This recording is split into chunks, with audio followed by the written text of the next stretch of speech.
Welcome everyone to today's webinar on supporting vulnerable victims and witnesses. I'm pleased today to co-host the webinar with the Canadian Network for the Prevention of Elder Abuse. And we are pleased to have our speaker, Megan Viest-Denbar, who's a staff lawyer at the Canadian Centre for Elder Law. Before we begin, I do want to provide our land acknowledgement. We acknowledge that we gather on the traditional territory of a number of First Nations and acknowledge their stewardship of this land throughout the ages. We seek a new relationship with the original peoples of this land, one that is based in honor and deep respect.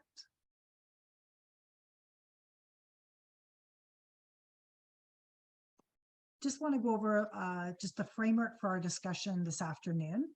After the intros, we will give you just an overview about what we're doing, a little bit about who our organizations are with Elder Abuse Prevention Ontario and the Canadian Network for the Prevention of Elder Abuse. We'll introduce our speaker, who will then give her presentation. We will leave time at the end to do a question period. So please post your questions in the question box. And we'll talk a little bit about some of the upcoming events that we're hosting, some resources, and then how you can contact the speakers in our organizations as well.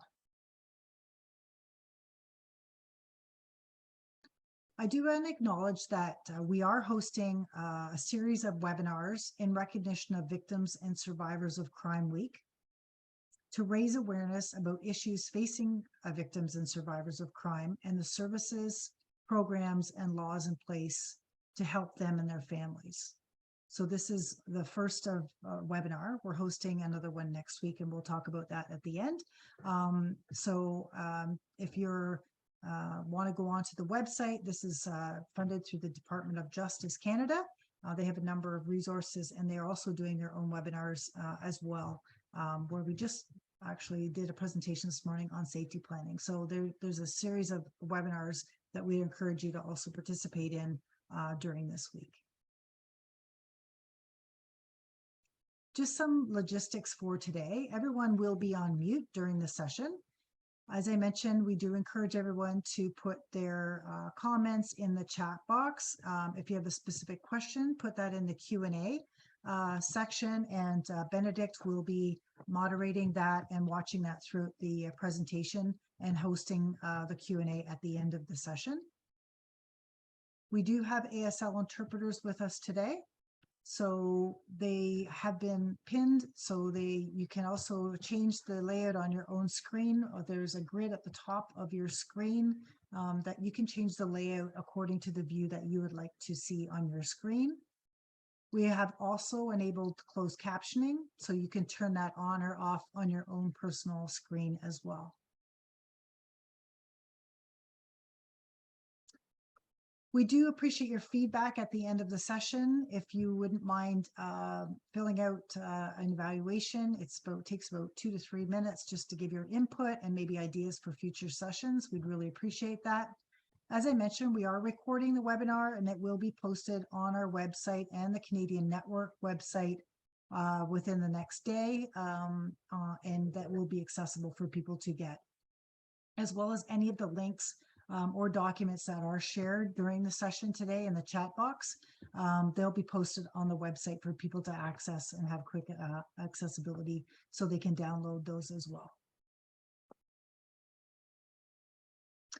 We do appreciate people's privacy and confidentiality during these presentations that we do. We know that it may generate some discussion around maybe circumstances that is yourself or someone that you may know.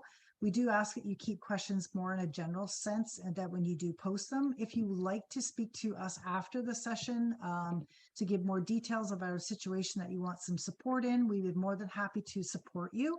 Please contact us.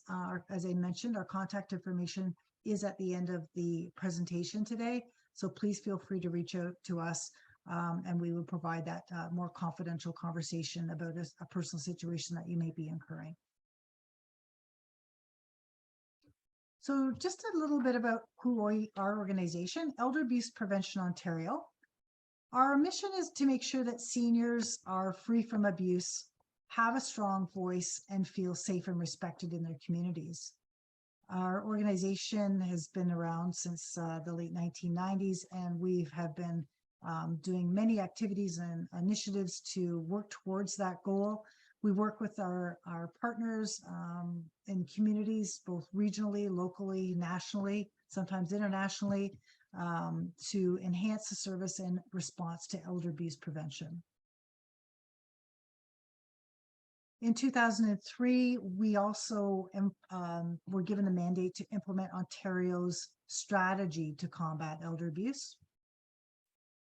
So that is funded under the Ministry for Seniors and Accessibility. So we are a nonprofit organization, but accountable to the ministry to implement the strategy each year. And we have goals under that strategy, which include public education and awareness, frontline training, and community coordination and response. I'm going to turn it over to my colleague Benedict, who's going to talk a little bit about her organization and then introduce our speaker.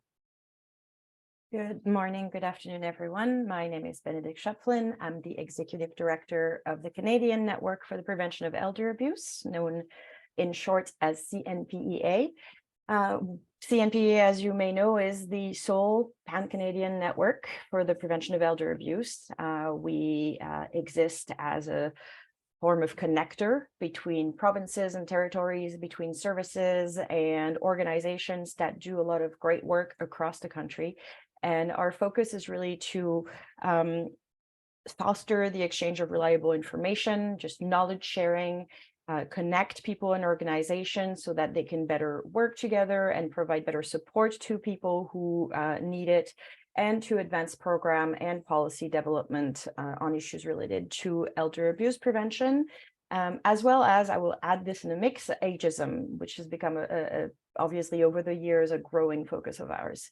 So we do this work at the local, regional, provincial, territorial, and national level. We're involved with many wonderful partners, including the organizations represented today.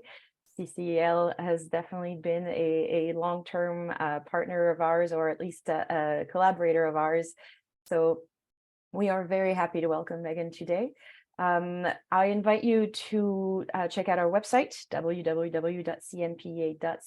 That is where you will find a hub of information. So you can find not only resources, reports, brochures, but also a find help section that is curated by province and territory. If that is what you're looking for, it is easily accessible at the top right-hand side of your screen when you get to our website.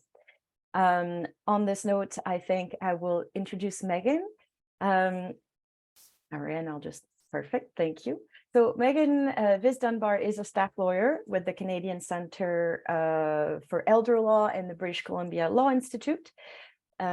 She is working on a project to create guidance for supporting vulnerable witnesses, which is what we are going to talk about today.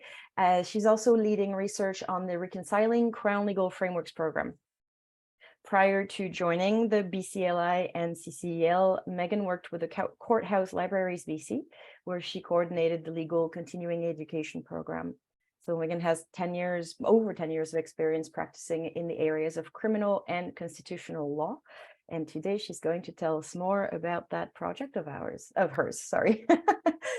Now, Megan, I'm going to mute myself and go off camera. The screen is all yours. And a reminder for all our people listening today, if you have comments, resources to share, use the chat box. If you have questions for Megan, put them in the Q&A box and we'll deal with them at the end of the presentation. Thank you so much. Great, thank you. And just checking that. Okay, so now my slides are up. It's perfect. It's good. Great, thank you. Thank you for that introduction. I do want to acknowledge that I am a settler joining you today from the traditional and unceded territories of the Musqueam, Squamish, and Tsleil-Waututh nations. I'm grateful to the stewards of this land and will do my best to work in solidarity towards Indigenous sovereignty. I do want to try to leave some time for questions today, so I may skip over a few things a little bit quickly here to make sure that we do have that time. So I'm just going to put my outline up on the screen there so that you can read it and won't go through it in much detail. I'll go on to the presentation.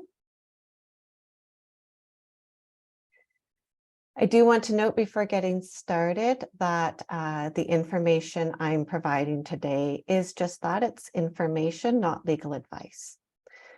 I also feel it's important to make a note about language. So I will refer to victims, complainants, and witnesses, which are all terms used in the legislation and policy to refer to someone who testifies in court. And victims in particular is commonly used in the policy and legislation. I do recognize that not all complainants identify with that language choice, and I do want to acknowledge that. I also know that we have people joining from all across Canada, I believe, and so when I am referencing policy, I will be referring to policy that applies in BC today.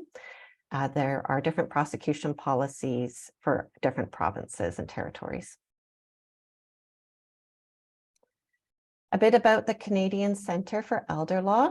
So the CCEL conducts research and develops reports and educational tools about legal and policy issues related to aging, and it is a part of BC's nonprofit Independent Law Reform Agency, and our website is up on that slide there. I'd like to set the stage a little bit to contextualize the discussion of capacity and competency in this context. So in the field of elder law, we often refer to capacity or capability assessments. And within the criminal justice system, the key capacity consideration is testimonial competency. So the law can place limits on who is competent to give evidence in court, and that is governed by the Canada Evidence Act.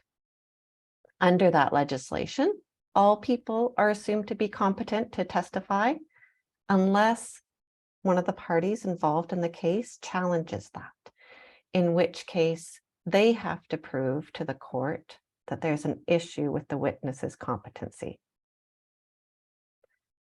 The rules are a little different for adults than children, and I will be just focusing on adults today. So if competency for an adult is challenged, the court looks at whether the witness understands the nature of an oath or solemn affirmation, or if they can promise to tell the truth, and that they can communicate the evidence. It's only if they don't understand the oath and they cannot communicate the evidence that they would be found not competent to testify.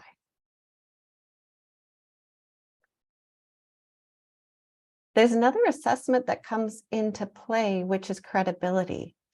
So ultimately, judges or juries, depending on the trial, need to decide how believable each witness is and how much weight to put on their evidence. And when a lawyer is trying to decide whether or not a witness should testify, they'll try to assess their credibility. And that's going to come up a few times during the presentation today in terms of how that credibility assessment can play in with some of the factors that contribute to vulnerability and that increase with aging as well.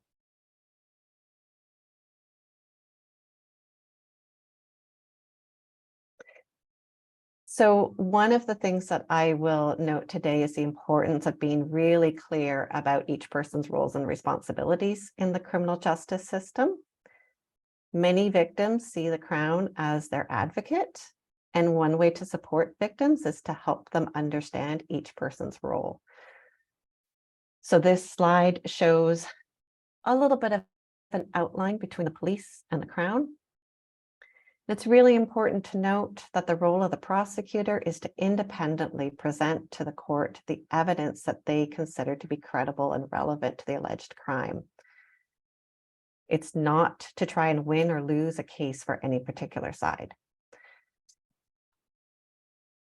And the decision to prosecute needs to be objective, needs to be not influenced by emotions or prejudices, whether political, from the police, the defense, or any witnesses involved in a case. In BC, when it comes to making that decision, Crown Counsel are guided by policy, which is all published and available online.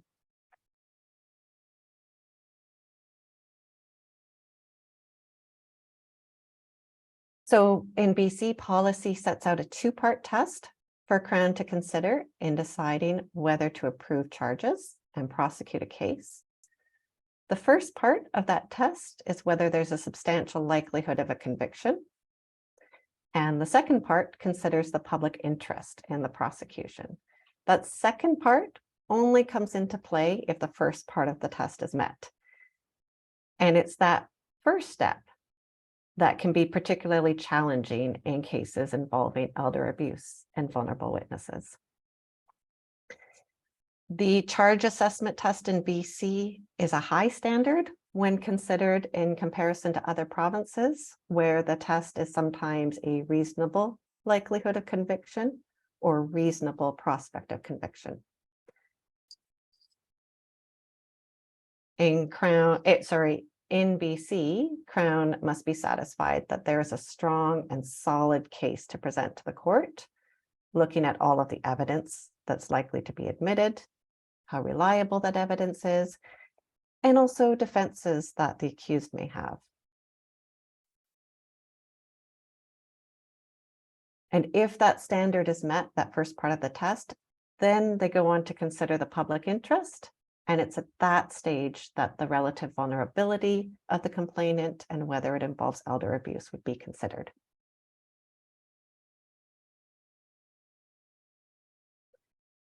So I've just noted some of the key BC Crown policies that would apply in a case involving vulnerable witnesses. There are many more policies, and depending on the circumstances of the case, other policies may come into play. And I've provided the link there on this slide for where all of those policies are accessible. The guiding principles I've already touched on a little bit, that speaks to the exercise of discretion of prosecutors and their independence. So I won't go into that into much more detail.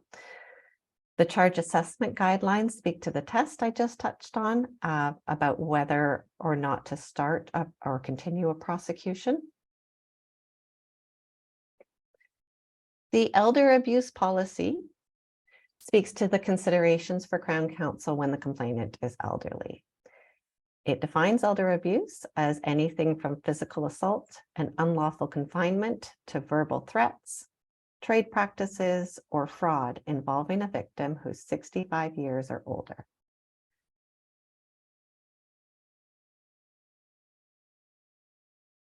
The policy does recognize that elder abuse often happens within a family, which creates challenges for reporting. And for certain cases, it refers Crown Counsel to the Vulnerable Victims and Witnesses policy, which I've also listed here. It offers some suggestions around considering whether or not a peace bond should be considered if charges are not approved. And also reminds Crown to follow up with the police if they have concerns for the safety of the elder and to consider informing appropriate community agencies in that case. The Vulnerable Victims and Witnesses policy applies when there is a reasonable likelihood that an individual's effective participation in the justice system will be significantly diminished or eliminated if accommodations or supports are not made available to address their situation, including a witness's advanced age. So in relation to elderly victims and witnesses, this policy provides some guidance around using additional supports, testimonial aids, and other ways of supporting their participation. I've also included the policy on intimate partner violence in this list as one to keep in mind. It doesn't specifically refer to elders or age as a factor in applying the policy, but research does indicate a gap in the prosecution of elder abuse cases related to intimate partner violence. Dementia in particular has been correlated with an increased risk of sexual violence, particularly for women. However, in cases that have been reported and published, there appears to be a lack of reported cases that deal with intimate partner violence as it relates to elders.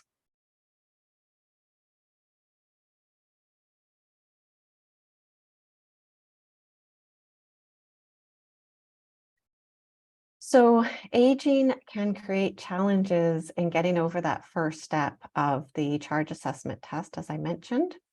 This slide takes a look at some of the reasons for that. And I recognize that aging doesn't follow the same path for all adults, but certain conditions, the likelihood of certain conditions can increase significantly after the age of 65. One of those risks is the rate of mortality, and trials can take months or years to complete. So it is an important thing to keep in mind, the lifespan of the witness. There's also natural changes to the brain and nervous system with age, which can result in a slowing down of thought and memory processes for some adults. There's an increased risk of dementia and severe memory loss with age. The rate of vision and hearing loss increases significantly after the age of 65. And independent of age, I think it's important to understand how memories are formed around traumatic events. So when supporting vulnerable adult victims, I'll talk a little bit about the impacts of trauma, but that can really be compounded with age. So it's estimated that 40% of adults over the age of 60 experience some form of memory loss. That covers a wide range in terms of what that looks like. But when you take the impact of trauma combined with age, there can be increased gaps in memory that affects someone, both in terms of perception of an incident at the time it happens and the ability to recall it after the fact. Age-related issues that can impact mobility include an increased risk of living with arthritis and an increased risk of injury from falls. I do want to note that in BC, at least, each courthouse has an accessibility coordinator to help with navigating the courthouse. So early contact with that coordinator can be important to determine accessibility and whether or not a court order or some direction from the court is needed for further accommodations. There's an increased likelihood of stroke, which can result in mobility issues, difficulties with communicating, as well as memory loss. Also an increased likelihood of dementia. Again, that can result in difficulties with communication, mobility, memory, and visual perception. All of these factors that I've put here also increase the likelihood of someone being vulnerable to being a victim of crime.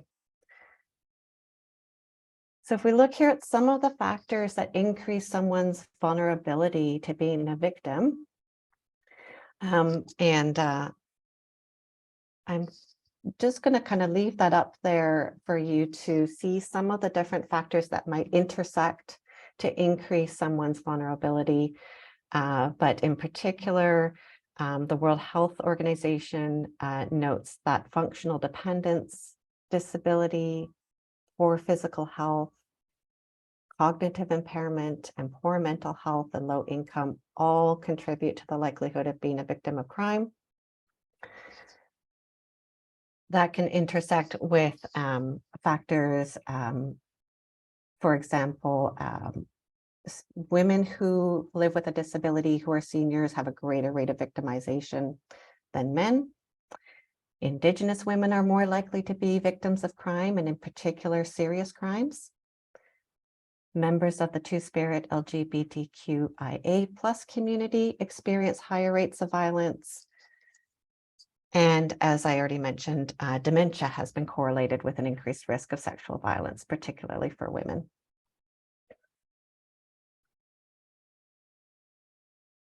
So these factors can all intersect. And when we start to look at the impact that that has on people, I do want to acknowledge that this is difficult work in supporting vulnerable witnesses. So a vulnerable witness may be very reluctant to go through the criminal justice system. They may distrust the system and people working within it. They may find it very challenging to speak about the incident, have difficulty recalling details. They may miss meetings and court dates, change their mind multiple times about their participation in the process. And all of these behaviors are normal and understandable, but they do make it challenging and exhausting sometimes to support someone through that process. And so I think that's important to acknowledge. And so how does this all relate back to that assessment of someone's competency and credibility that needs to be made when deciding which witnesses to call in a case? Some of the behaviors I just mentioned, as well as others, mean that a victim may not behave in the way that we expect victims to behave. And I just want to take a moment to consider what assumptions we draw when that happens. So if someone doesn't run away or fight back, they don't report the incident to the police right away, they give inconsistent accounts of what happened or have difficulty speaking about the incident, how does that impact our view of them as a witness? That's just something that needs to, I think, be in your people's minds throughout the whole process of going through the criminal justice system. Because if we see a witness as lacking credibility and reliability because of their behavior and not aligning with how we think it should be for a victim, that can play into that assessment of whether or not there's a substantial likelihood of conviction. And sometimes there just isn't a substantial likelihood of conviction because there's not enough evidence, or the evidence that's available isn't admissible in court. Maybe there's a really strong defense. So it's really important to distinguish between those types of situations and when stereotypes or assumptions about victims' behavior or the impact of trauma on them plays into that decision. And in those situations, we can look at ways to try to support the witness in participating in the process.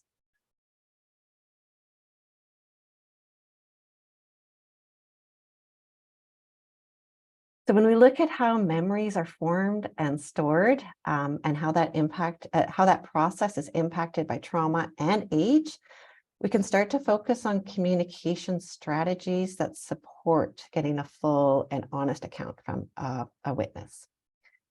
Unfortunately, often the way that we ask witnesses to recount an event that happened can be problematic. So research in psychology suggests that we can get the best recall of an incident through questions that are consistent with a person's sensory abilities. Sometimes we see witness interviewers fall into a habit of trying to get a witness to recall information sequentially. Questions such as, what happened after X?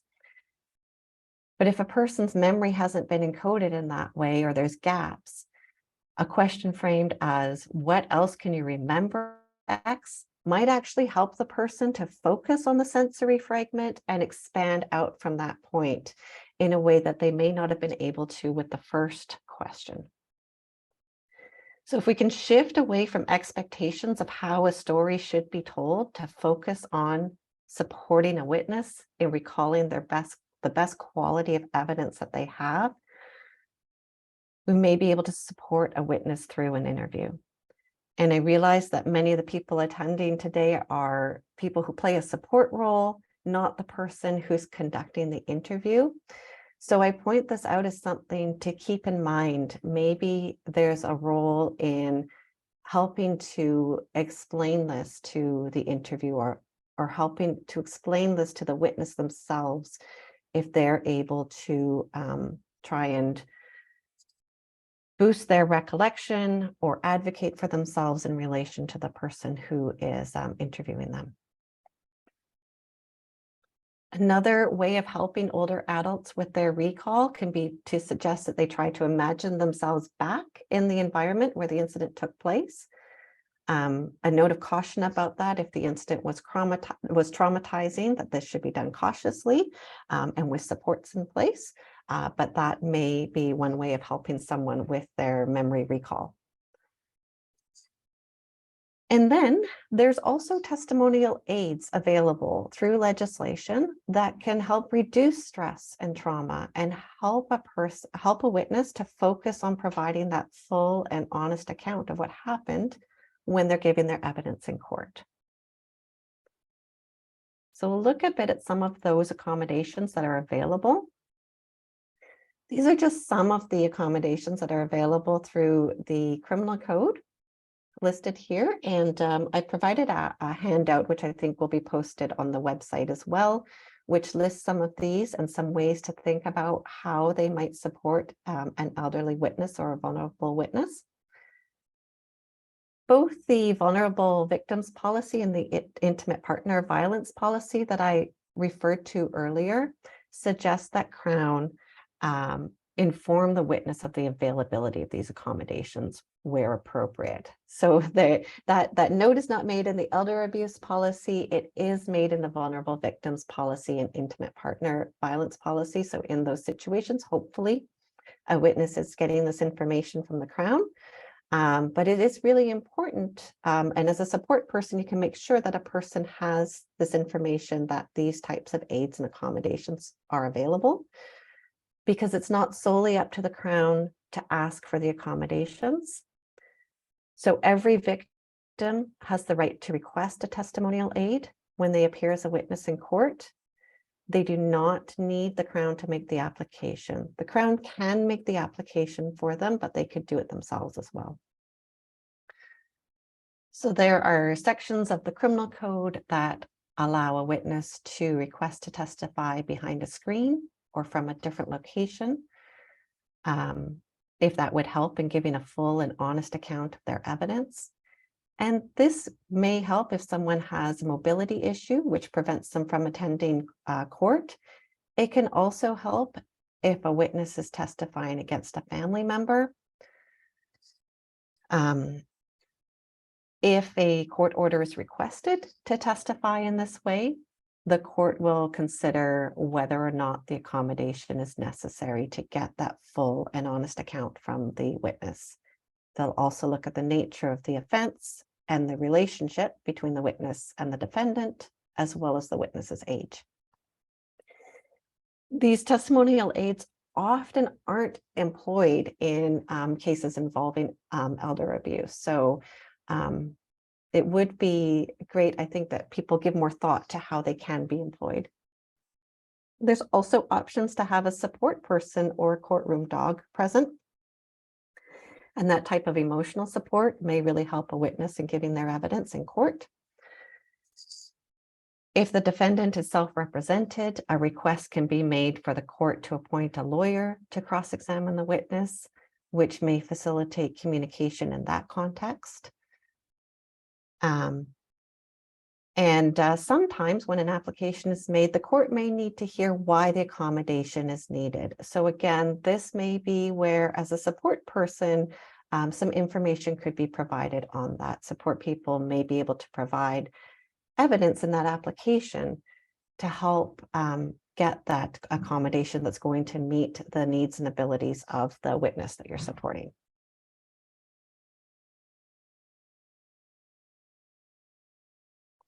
There is also mention in the Canada Evidence Act that if a witness has difficulties with communication due to physical or mental disability, they can apply to give evidence by any means that enables the evidence to be intelligible. So this could potentially help in a situation where a person who's had a stroke or dementia and struggles with communicating their evidence verbally. I think it's worth thinking creatively about ways that support workers and medical professionals can help in providing the court with information about how that person can communicate and focusing on the person's abilities and strengths.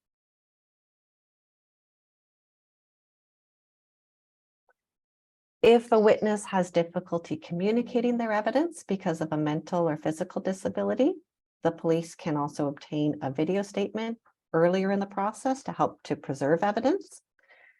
So with all of us, our memory of an incident fades with time, and this can happen at a much faster rate with someone who experiences age-related memory loss or dementia. And studies show that the most reliable version of an incident is the one that's told the closest in time to the incident.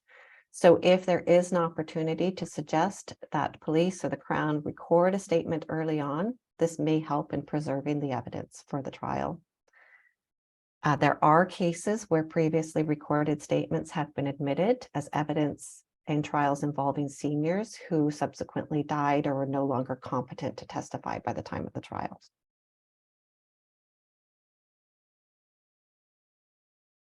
There's other ways of preserving evidence, not just by video recording. So there may be evidence that's taken during the investigation leading up to the trial. A preliminary inquiry is a hearing that's used in some serious cases to determine whether or not there's enough evidence to proceed to trial. If there is a preliminary inquiry, that may be one way of preserving some evidence. So I do note that not all trials involve preliminary inquiries. And there may be pros and cons to having one. So while it may be a way of documenting evidence from an elderly witness early in the process, on the flip side, it can also add to the time that it takes to get to a trial. So a prosecutor may opt instead to try to get a trial at an earlier date. It's also possible to have evidence from an elderly witness taken in advance of the trial by a commissioner. Generally, this would require showing that the witness is unlikely to be able to testify at the trial due to their poor health.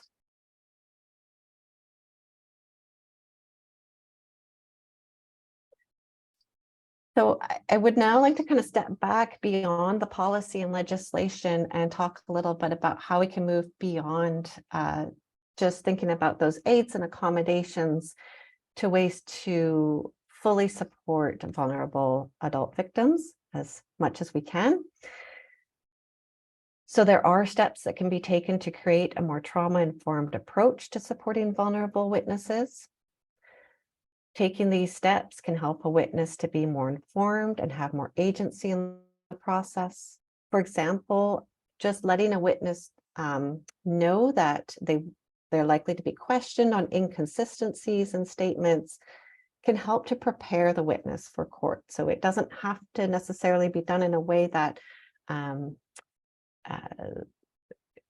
makes the witness feel uncomfortable with testifying so much as done in a way that helps them to prepare to deal with how to address that in court.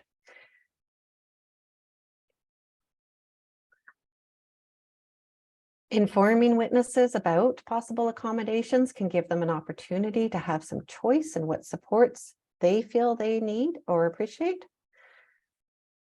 And there's ways to look for opportunities for a witness to have a say in timing. So this might just be letting them know that they can request a break if they need it.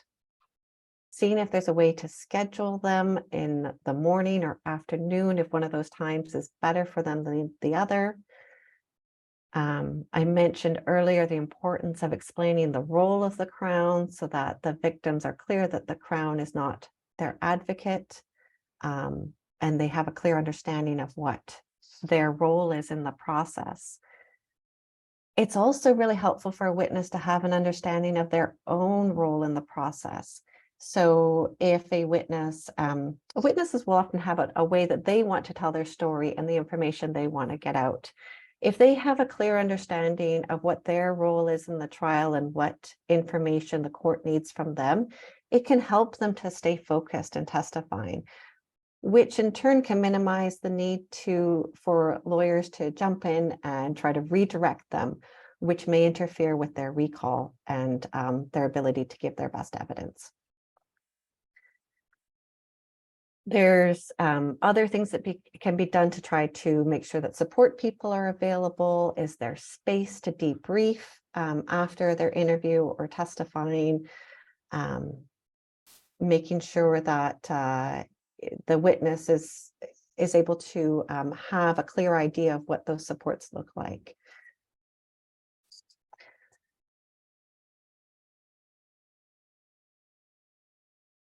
And so I want to just touch briefly on the approach that's taken in the UK as a different approach, and maybe one to look to as setting a high standard for trying to put the witnesses' needs and strengths first.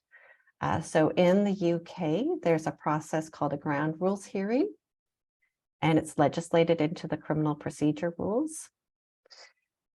And so some common approaches to questioning witnesses, as I mentioned, can be at odds with social science research on how to get the most accurate testimony from a witness. And the ground rules hearing process that's been adopted in the UK allows for some direction in advance to be given from the court on framing of questions in order to obtain the best quality evidence from a witness. So it creates an opportunity for judges to make directions for the fair and effective treatment and participation of vulnerable witnesses involved in a trial. And it applies to complainants, defendants, as well as other witnesses in a trial. The legislation states that the court must take every reasonable step to encourage and facilitate the attendance of a witness when they're needed, and to facilitate the participation of every person, including the defendant. And they can make orders, and directions. So some of those may look similar to the ones that we just looked at that are available in Canada in terms of aids and accommodations that could be employed in the courtroom. But it goes beyond that to also look at the potential directions regarding the manner of questioning and the duration of questioning. The rules also provide for what they call an intermediary to be involved if needed. So an intermediary in this context is a registered communication specialist whose role it is to help vulnerable witnesses and complainants to give evidence to the police and the court. It may be a social worker or speech and language therapist who's registered to assist with two-way communication between the witness and the court or police. And this approach really focuses on requiring advocates and the court and the lawyers to adapt to the witness, not the other way around. And it really focuses on trying to meet the witness's communication needs and abilities. And I point this out as another model, another approach, but also a way to think about, as we've gone through the aids and accommodations that are available in Canada and the approaches that can be taken to communicating with a witness and supporting them through trauma-informed approach.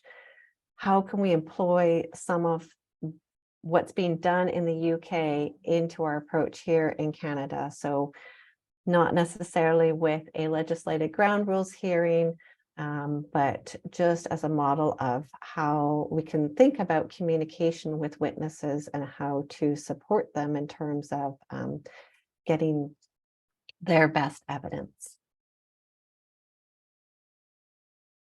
So with that, I think we can move on to questions. I guess before we do that, I do want to thank our funders. So the research that we're doing on Crown policies is funded by the Council to Reduce Elder Abuse BC, and this outreach work has been supported by the Department of Justice Canada. Just a note sort of to kind of sum everything up. I think that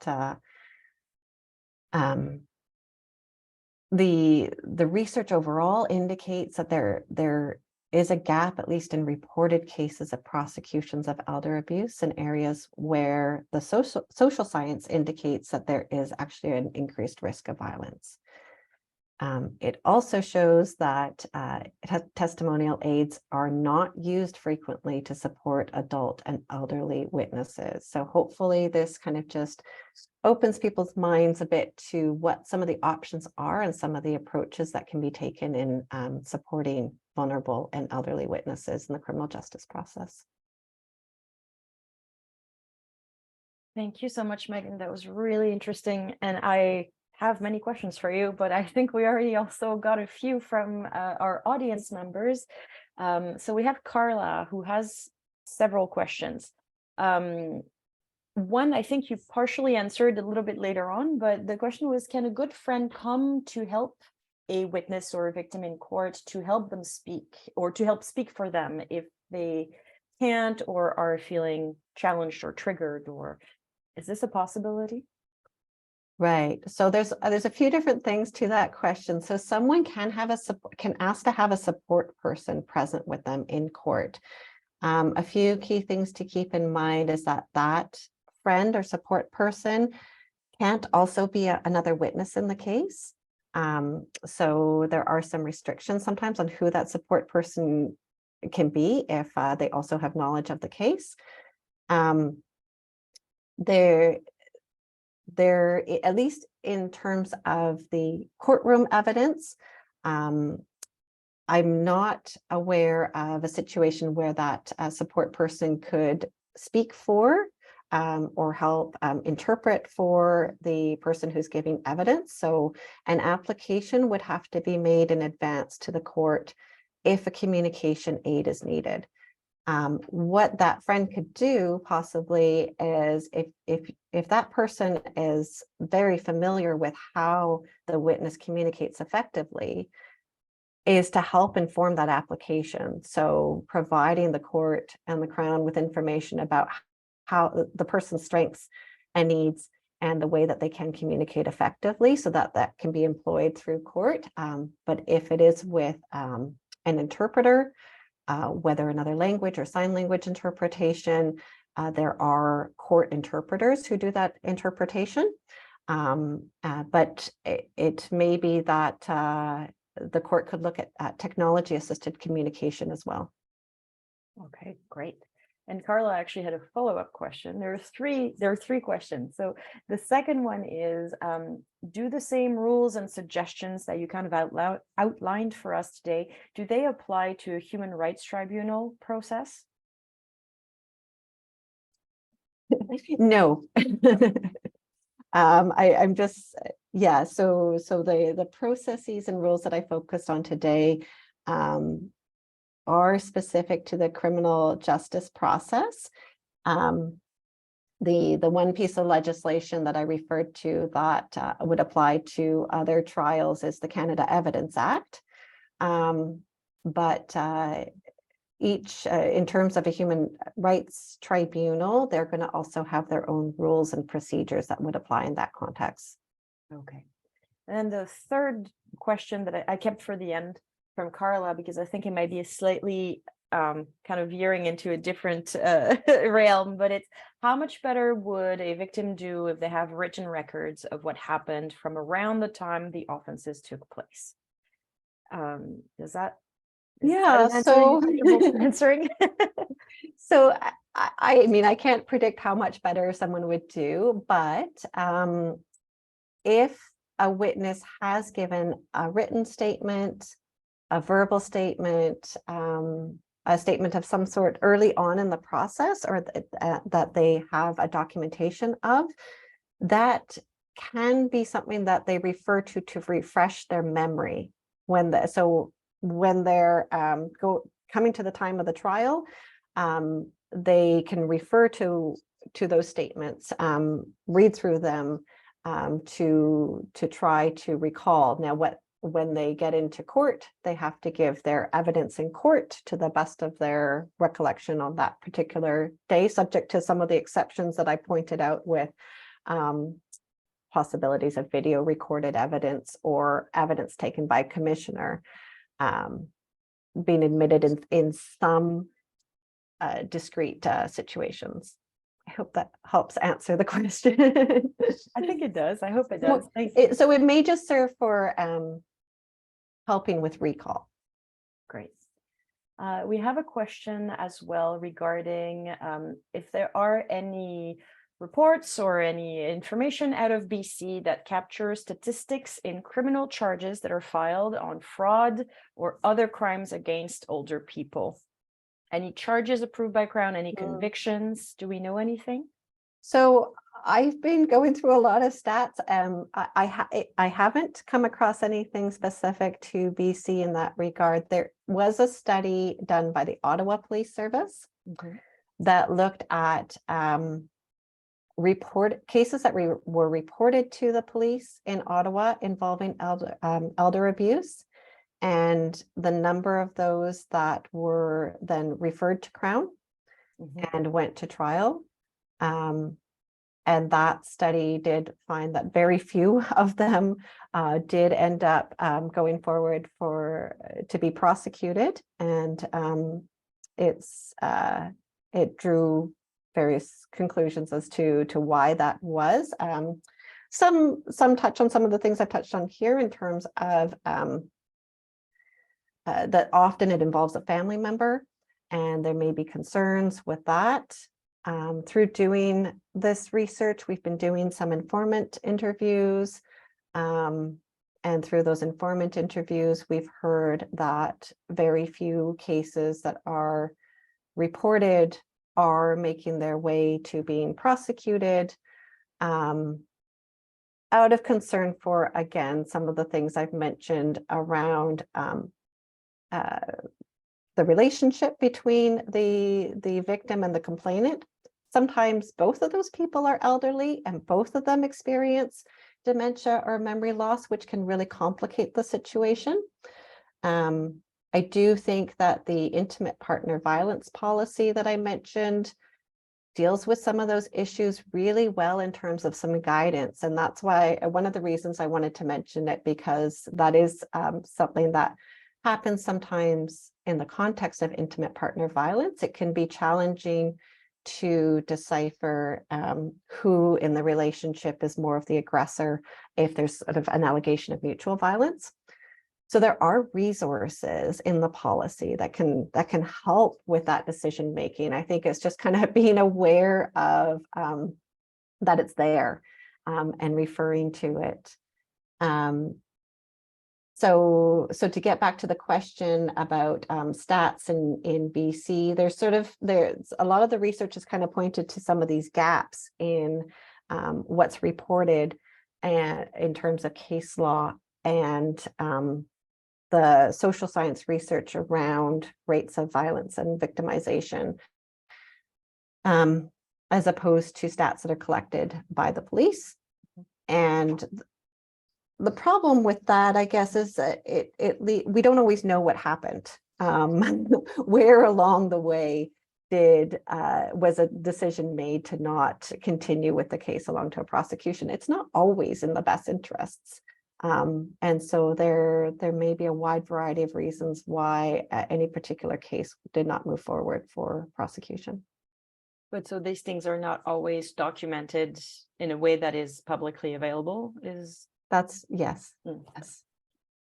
And so if anyone has come across anything different that contradicts that, please let me know. And I will note that we are continuing to do this research. So if anyone in this audience has experiences with supporting vulnerable adult victims through the criminal justice system that you would like to share with me, please, my contact information was on that last slide, and the slide deck is available. You're more than welcome to reach out to me, and we would like to hear those stories, hear what has worked or not worked. Also, if there's positive stories about supporting someone who's been able to employ accommodations and aids in their trial, because not all cases get reported too. And so there isn't always a public record of what's happening. Yeah.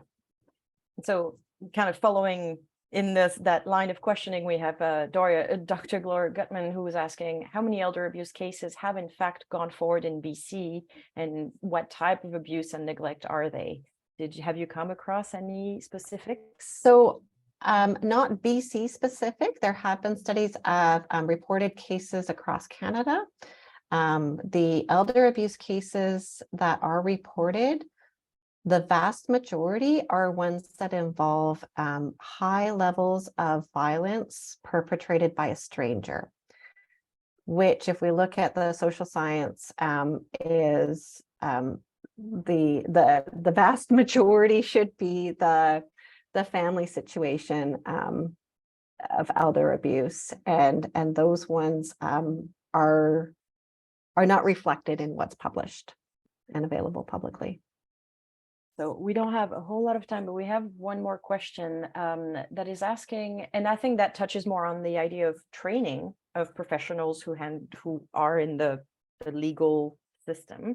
It's how do you get police to shift from writing a lot of the elder abuse reports as civil, from saying it's a civil matter, because if it's a civil matter, then they won't investigate, then the whole thing goes unchecked. And are you aware of a change in the process or trainings that are starting to maybe change those ways? Yeah, so we, as part of this research, we requested to be able to interview Crown Counsel about some of their training and employment of the policies, and we weren't granted that opportunity. So we're relying a lot on what's publicly available in the public record in terms of information informing this research. In terms of shifts in mindsets, I think that the realm of intimate partner violence is one where we see that just the length of the policy in the BC Crown Counsel manual, I think is, I'm going off of my memory here, I think about 4 times longer than the elder abuse policy, significantly more detailed, and touches on a lot of these aspects of the increased vulnerability and how to deal with it. So I think that when we're looking at family and intimate relationships, that's a model to look at as sort of like how some change has been affected in that realm. And now maybe we need to just take the step further of recognizing that this is something that also impacts the aging population, and to a great extent women who have dementia. Absolutely. And I had a question, because you did mention the importance of the trauma, being trauma informed in order to understand how one processes memories, et cetera, and how that can change how we approach a witness or a victim. Are you aware of any training that has to do either with dementia or with ageism along the same lines? Because those are 2 factors. I think understanding how dementia impacts the brain and behavior, and understanding biases that we may have about older people could really change how we process or kind of lead someone through that whole legal process, and whether or not we consider them credible. Yes, so I'm not aware of training materials within that context of, I guess, dealing with trauma, and specifically the impacts of aging and stereotypes that are drawn in that context. There is a great resource on taking a trauma-informed approach for legal professionals. There's a toolkit put out by Golden Eagle Rising. I'm sharing the link in the chat Thank box you. again right now. And I think that is a really helpful resource for anyone who's supporting someone and going through the legal system in terms of understanding the impacts of trauma, and then just applying a recognition about how aging and additional stereotypes applied in that context compound that. But ultimately, employing those tools that are there is what could really support someone. So I don't know that the tools would change a whole lot so much as just kind of the raising the awareness of how we perceive elderly people, and also that some of the natural age-related effects added to a traumatic event can just compound those challenges.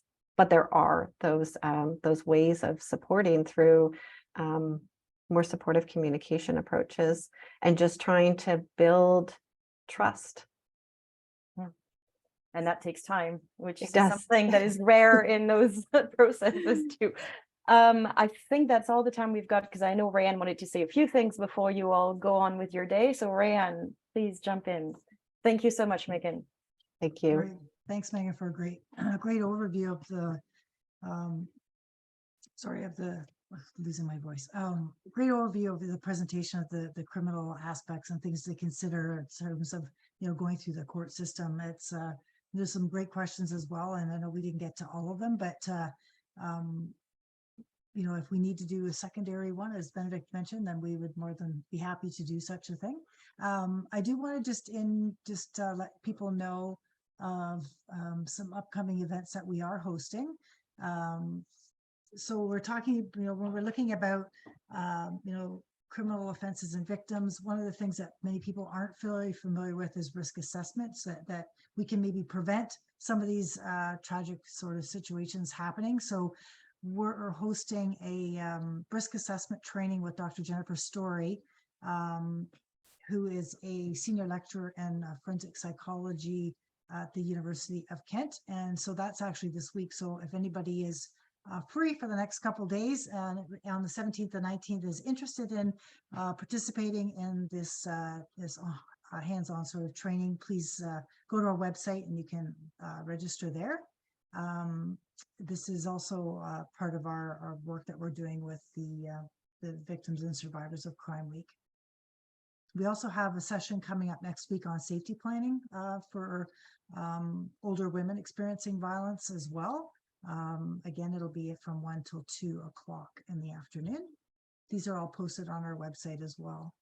And then the following day, we're actually talking a little bit about the trauma-informed approach, but also talking about vicarious trauma of dealing with some of the situations and how we do better at our personal care, looking at our personal and collective approaches in our care for ourselves, so we can continue the work that we do. So we have a keynote, Karine Silverwoman, who's going to be she's also a trauma-informed specialist or therapist, I should say, who's going to lead that session as well. And of course, our big event that Benedict, myself, and CanAge and the BCCRNs were hosting on June 15th for World Elder Abuse Awareness Day.